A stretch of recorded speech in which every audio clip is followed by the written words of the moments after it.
are as many types of witnesses to deal with as there are types of human beings, each with his own individual way of looking at things, his own prejudices, and his own mental barriers. The case we shall study now required a great deal of discretion and good judgment by the interviewer.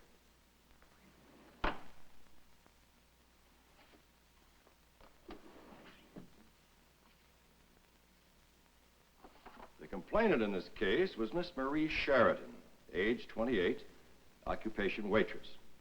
Now, Miss Sheridan came to the military police station at 1500 hours, Friday, 29 April. She told the desk sergeant she'd been assaulted and beaten by a Private James McNaughton, 303rd Field Artillery Battalion. And the desk sergeant, after recording the necessary facts, referred her at once to the military police criminal investigators. Specialist First Class Greer is listening to her complaint in the investigator's office. He has recently been assigned to the military police criminal investigation program and has a tendency to accept a story at its face value. Now, notice that Specialist Greer has failed to take proper precautionary measures when interviewing a female. These situations are difficult to handle. You've got to arrest him. I mean, court-martial him. It's what he deserves. It's getting so that a girl can't even just look at a soldier without getting in trouble. Just what did he do to you, Miss Sheridan? He hit me. And then he called me bad names.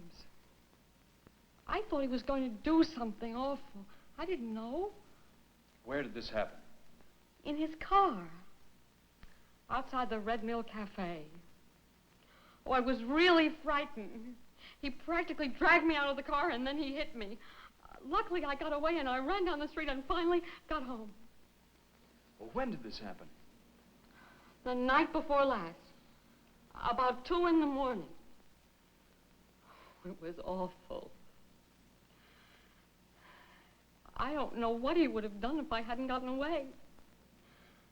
I mean, just look what he did to my coat. Just look. And he's going to have to pay for that, too. Well, these situations are difficult to handle. Well, you're going to arrest him, aren't you? We'll get in touch with his unit right away.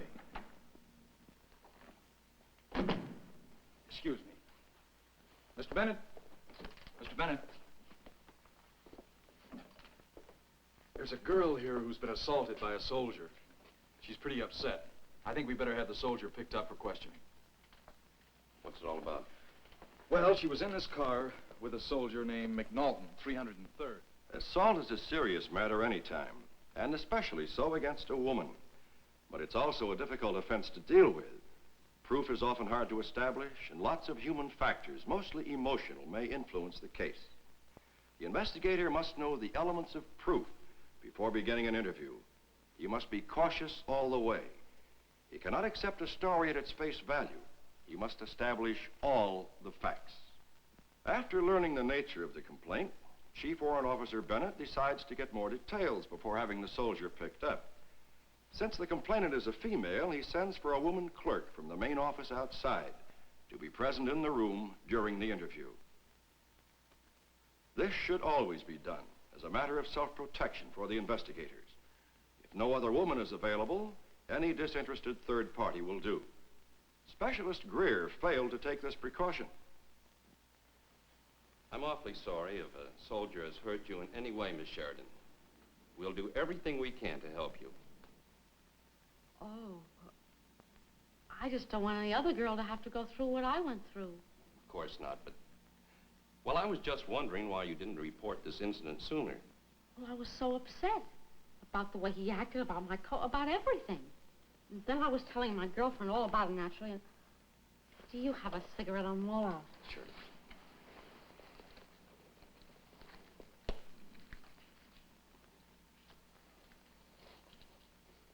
The girl's delay in reporting the incident may or may not have been justified, but it suggests that a closer look is needed at all the circumstances.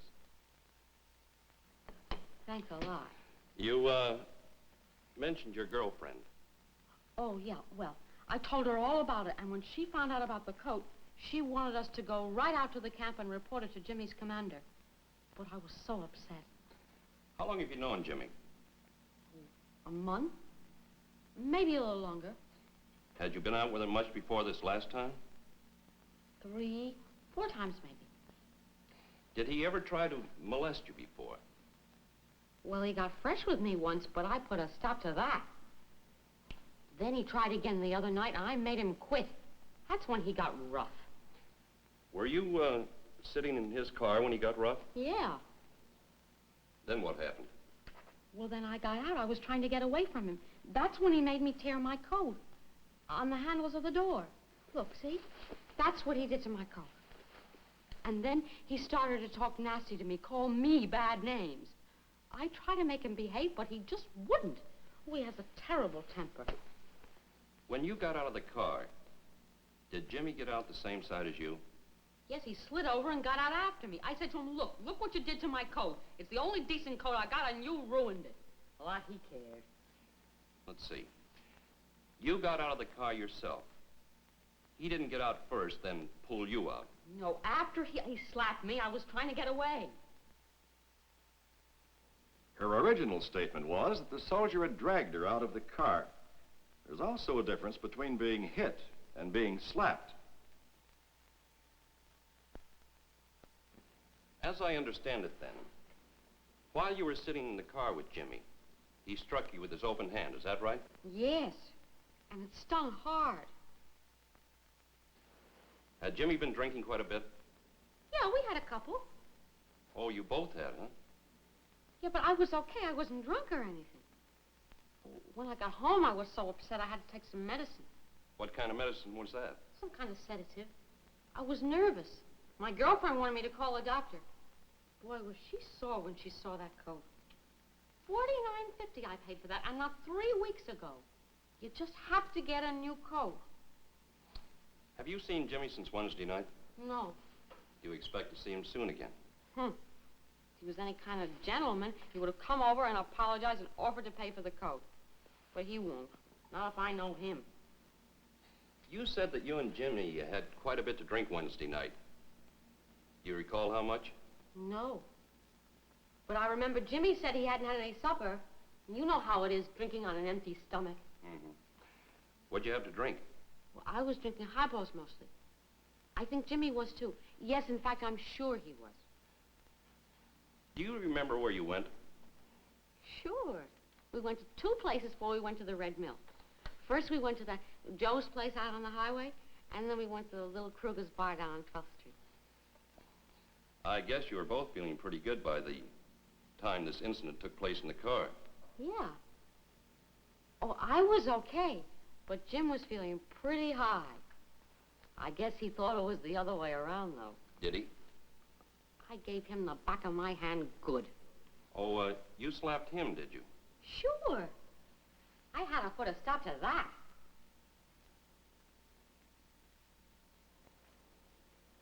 And, then he got a little rough himself, is that right? That's right. That's when little Marie decided to clear out. That's when he made me tear my coat. Look at it.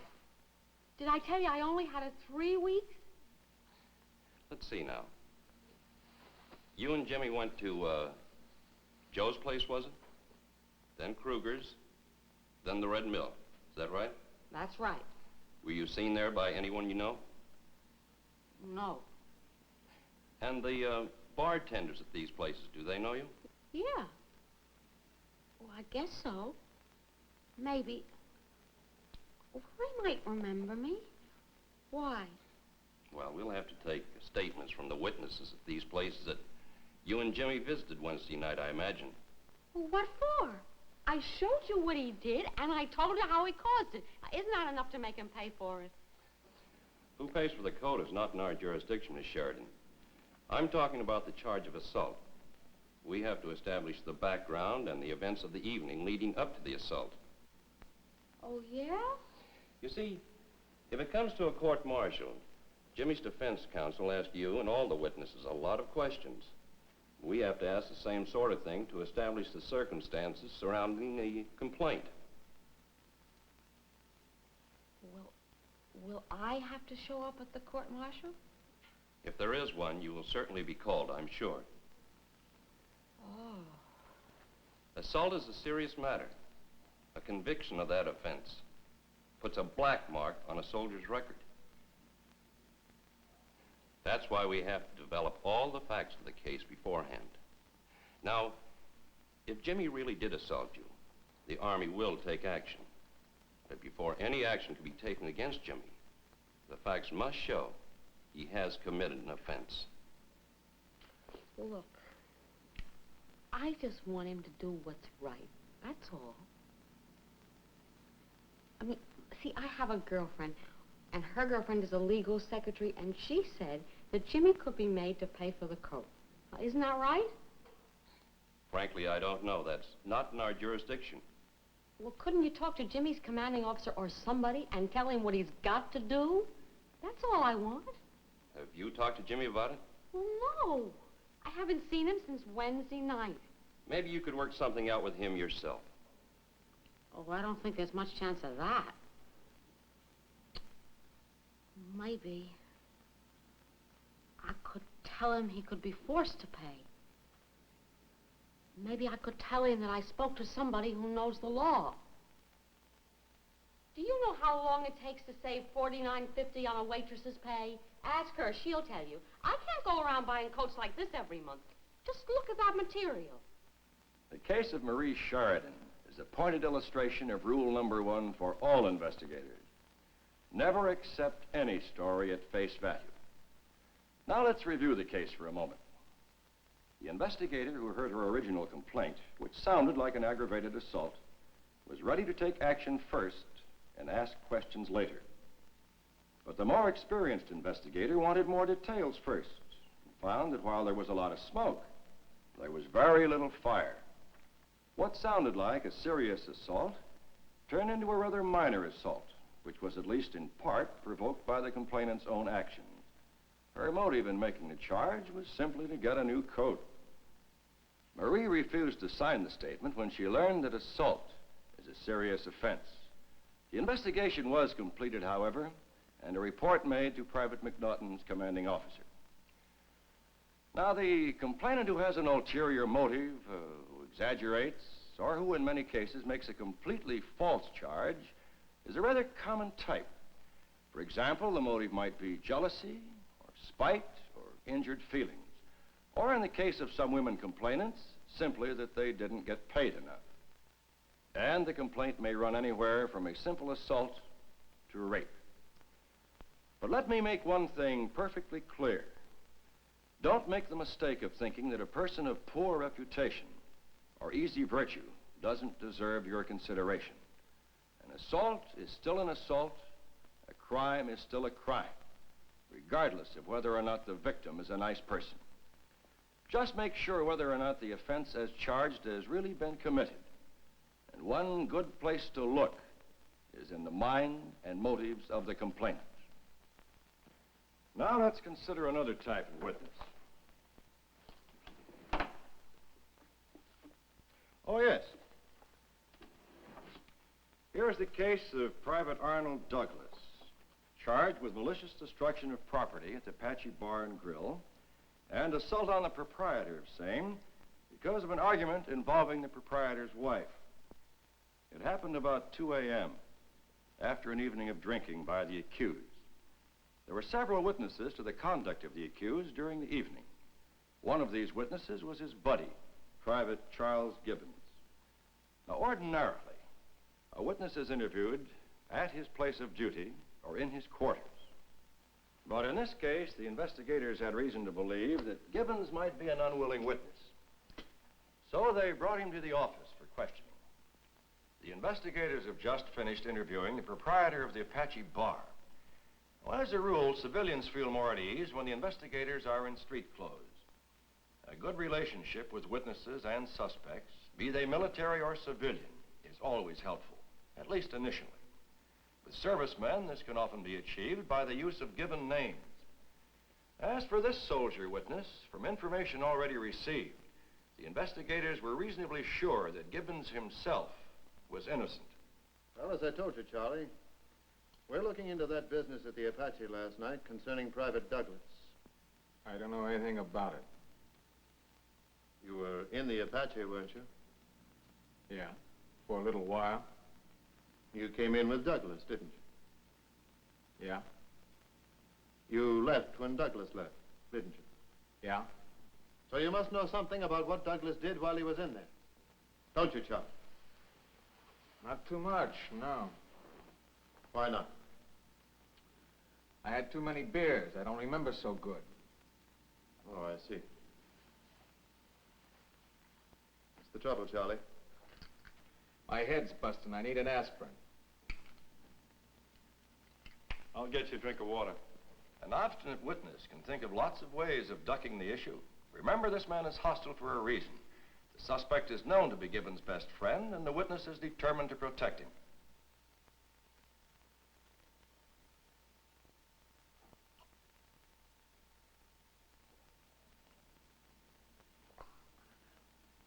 How many beers did you have, Charlie? I don't know, 6 or 8 maybe. Your memory's not so good, huh? Kind of hazy, all right. You remember throwing that chair through the bar window?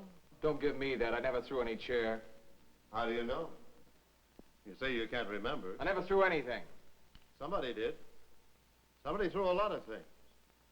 Chairs, bottles, all sorts of things. Somebody gave the bartender a black eye, and a cut lip, too. You remember any of that? It wasn't me. I remember that much. We thought all along it was Douglas. But maybe you had something to do with it and don't remember any of it. No, sir. I didn't. I had nothing to do with any of that stuff. Well, then tell me what happened there. I don't have to talk about it. I've got my rights. Well, then you were involved. No, sir. I didn't have anything to do with it. Charlie, I don't think you understand your rights under the 31st article. Maybe I'd better read paragraphs A and B to you.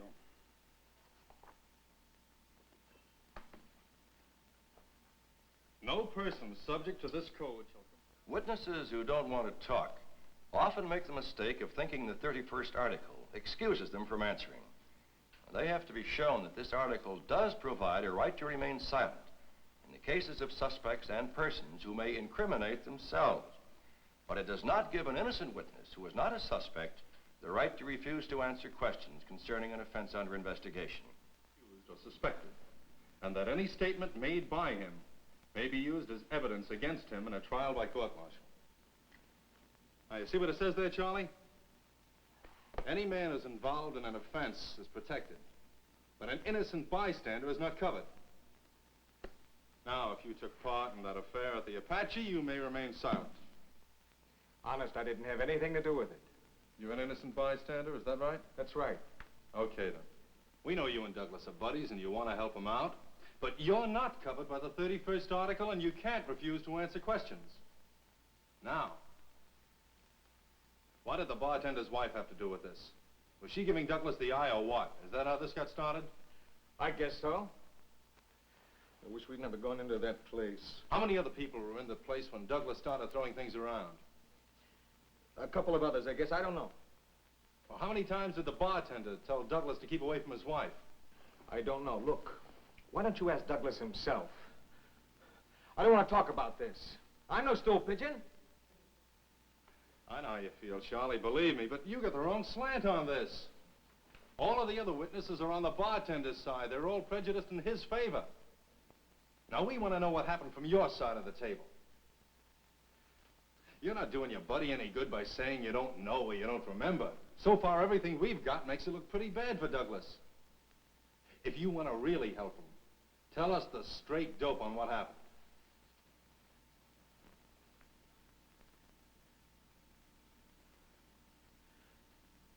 Okay. What do you want to know? Well, first, when did you leave camp? About 6:30, I guess. Something like that. Did you meet Douglas in town, or did he go in with you from camp? I met him in town. Okay. Now, tell us in your own words about everything that happened from the time you and Douglas arrived at the Apache. Well, Charlie told the whole story then, slanting it in favor of his buddy, of course, but giving plenty of facts to confirm the essential parts of the other witnesses' stories. As you've seen and heard, he put up quite a little resistance before he talked. First, he said he'd had so many beers he couldn't remember. But when it was suggested that Charlie himself might have been involved, his memory suddenly became very clear. Next, he claimed protection under the 31st article. But the investigator pointed out to him that he could not remain silent because he was an innocent bystander. Finally, Gibbons said he didn't want to be a stool pigeon, and that's quite understandable. But justice can't stand aside for personal loyalties, or there'd be no justice. Now, let's look once more at the two types of witnesses we have seen. There was Marie Sheridan, who made an exaggerated complaint in order to make her boyfriend buy her a new coat. And Private Gibbons, the hostile witness who didn't want to talk. A good knowledge of human nature in general, and human motives in particular, formed the basis of approach in each of these cases. A thorough knowledge of good interview and interrogation techniques made it possible to get at the truth in the end.